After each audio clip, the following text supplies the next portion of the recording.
ladies, I'm here on the schneer. I'm here on the schneer to talk about the NBA, talk about some news over the last few days. We'll do the NFL, bring some MLB as well, get caught up on all the news over the last few days I've not covered.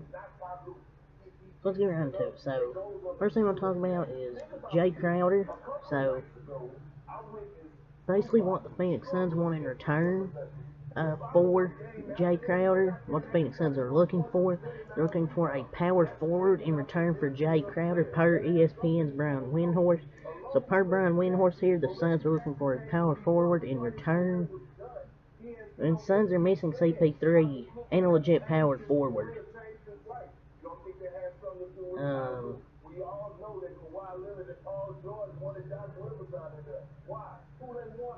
I don't know who they could get. Maybe like a Jared Vanderbilt. But I doubt the Jazz would do that. Maybe like a Rudy Gay, maybe. I don't know. But maybe Serge Ibaka, possibly. Grayson Allen could be a good fit. I don't know. Like Serge Ibaka, possibly Kyle Kuzma. Some players they could offer.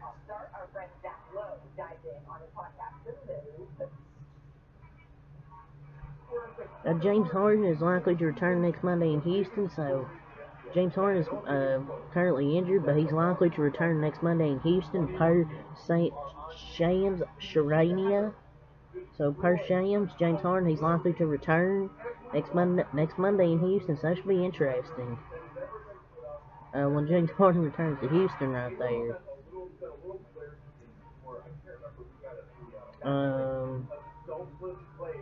De'Aaron Fox loves living in Sacramento. It's not LA, Miami, but we don't do those things anyway.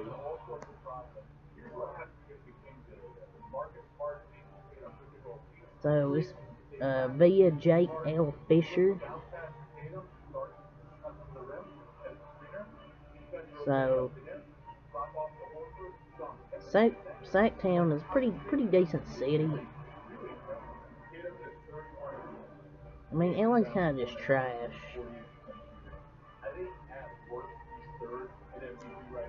Honestly, Sacramento is really underrated. It's a beautiful place to call home.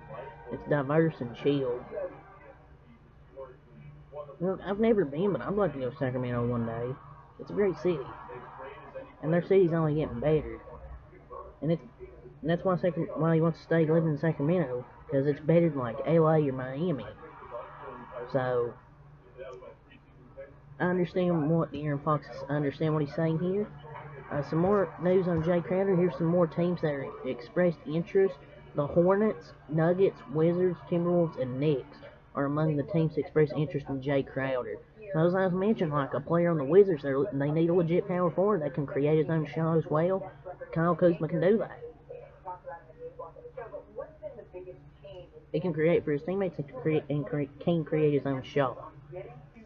Charles Barkley says Klay Thompson's no longer the best shooting guard in the NBA. And quote, Klay is still a heck of a player, but he's never going to be the best two guard in the NBA. That he was for a long time because of age, Achilles, and injury, and ACL. So he's basically talking about his age and the two major injuries he suffered back to back. But I don't think he was ever the best shooting guard in the NBA. I think he was top 5, like offensively and defensively.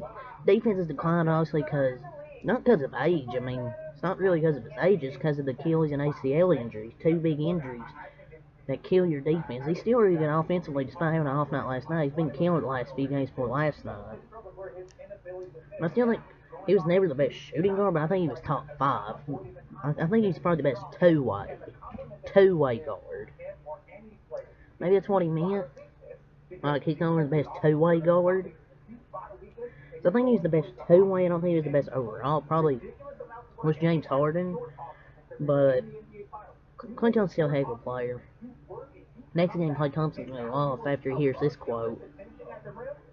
Robert Williams scrimmaged today at Celtics practice. So Robert Williams is going to be coming back to the Celtics soon. The Celtics are already 17-4 without him, I believe. It's crazy how the Celtics are good without their third or fourth best player. It might be over for the league because the Celtics are already really good and they're just now going to get back Robert Williams. Celtics are good and they're going to have Rob Williams to the mix. Whew. Luka Doncic over his last 8 games. 41 points, 11 rebounds, 12 assists in the Warriors game last night. I didn't recap the game because it was really late. I got home, I just wanted to recap the Kentucky game, but just a masterpiece from Luka in that game. He had 27, 5, and 12, 24, 7, and 9, 42, 8, and 9, 22, 9, and 8, 33, 12, and 11, 35, 11, and 5, and 42, 13, and 10. So he's had 3 40-point games, multiple 30-point games. There's so many games he could have had triple-doubles. He's had 3 triple-doubles. Just Luka's absolutely carrying that team. He's he creates like most of the points, like half the points for his team. That's just how bad the rest of the team is. They're not like good around him.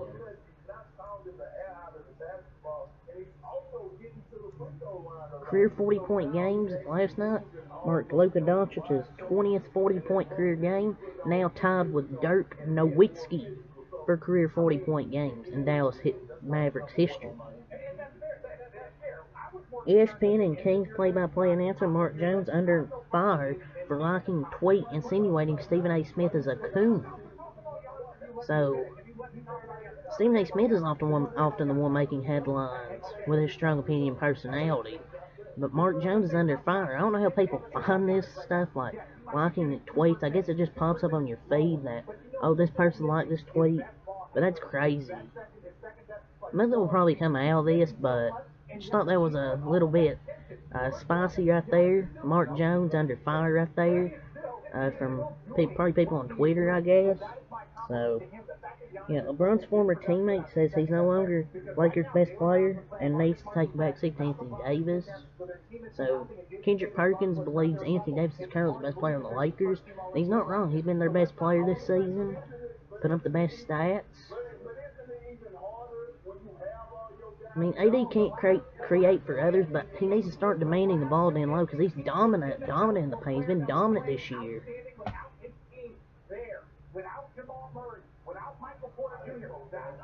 I feel like Kendrick Perkins says the same thing. I don't know why it has to say Lakers' former teammate. It's Kendrick Perkins. He's been trying to say this for like 2 years. Miami's defensive rating with Bam on the court, 108.4, would rank second in the NBA. Miami's defensive rating with Bam off the court, 115.6, would rank 27th in the NBA. That's how good their defense is with him on the court and off the court. They're just not really a good defensive team. So he's clearly their best player defensively. Patrick Beverly inspired DeAndre Ayton, F him. So yeah, Patrick Beverly doesn't like DeAndre Ayton. He has no regrets for how he defended his teammate. Austin Reeves against DeAndre Ayton, the Suns, when he shoved them down late in that game, got that 3-game suspension. So, I mean, it's Patrick Beverly, I'm not surprised. Nikola Jokic says the Houston Rockets should run their offense through Alperen Sengun. I think they should play through him more because sometimes they seem to stay as a team, especially when they focus on shooting a lot of threes. So Nikola Jokic speaks highly of him, and Alperen Sengun is probably one of the best passing big men probably in the league, not named Nikola Jokic. And I think they should try and run their offense through him.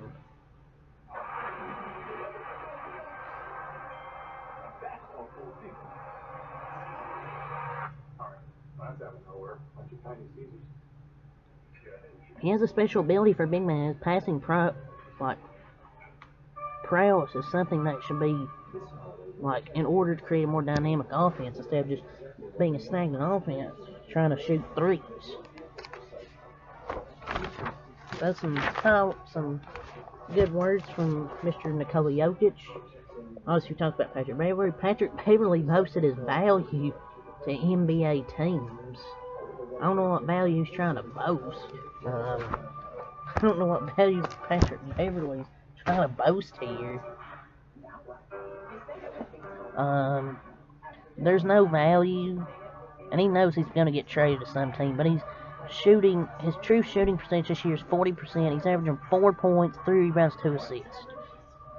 He's a big-time talker, an okay defender, and he has no player value at all, so, yeah.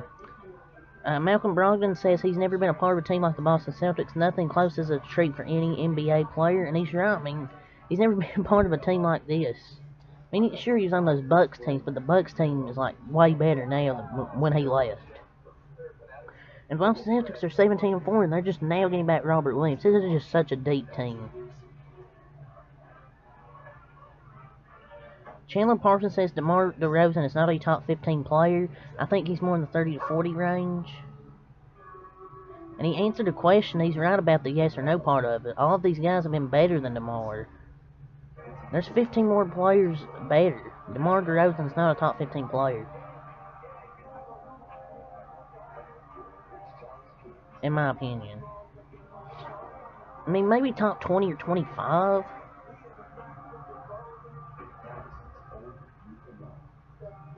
But, I mean, I don't know about 30 or 40. Maybe 15, 20, possibly. I don't know if it's really that bad of a take. There's just so much talent in the NBA. It's not that crazy of a take.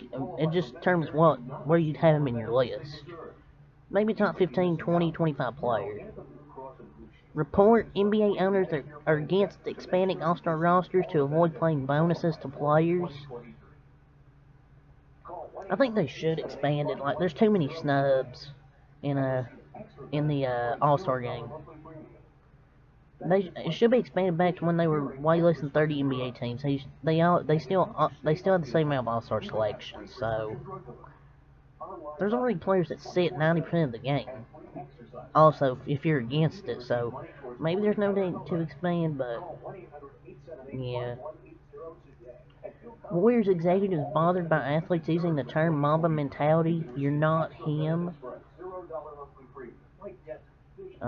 So.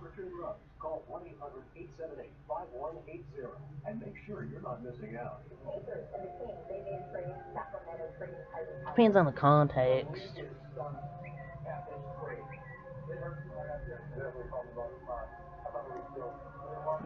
But, yeah, I don't really much to say about that. Everyone talks about the Victor dude from France. I'm not trying to compare them, but Bowles 7-2 shoots threes, brings up the court, makes passes and blocks shots. I thought people kind of forgot about him, but Bowles a freaking nature. Paulo on Bobo. I mean, of course he's going to speak highly on his team. But Bobo's the 5th option on his team, and he leads the Magic in, like, the following. True shooting percentage, value over replacement player. Offensive box plus minus, defensive box plus minus, win shares, true shooting. He's played really well, and he's playing like that.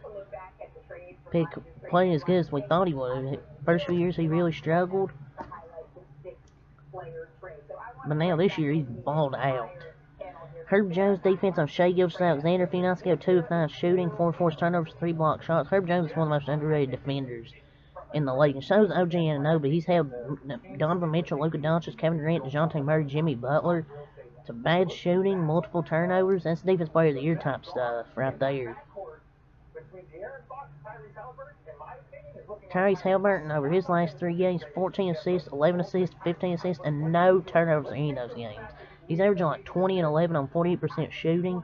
Dime dropper, he's definitely going to be an all-star this year, is Tyrese Halliburton.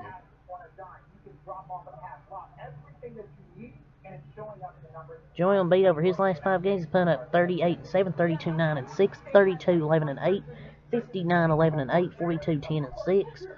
So he's put up 30 plus in all those games and nearly put up triple doubles in all those games. And Kyle Kuzma's been really good as well. 23, 8, and 9, 28, 7, and 5, 33, and 7, 28, 10, and 5, 21, 8, and 5. Suns could use a power forward like that. That would make their team even better.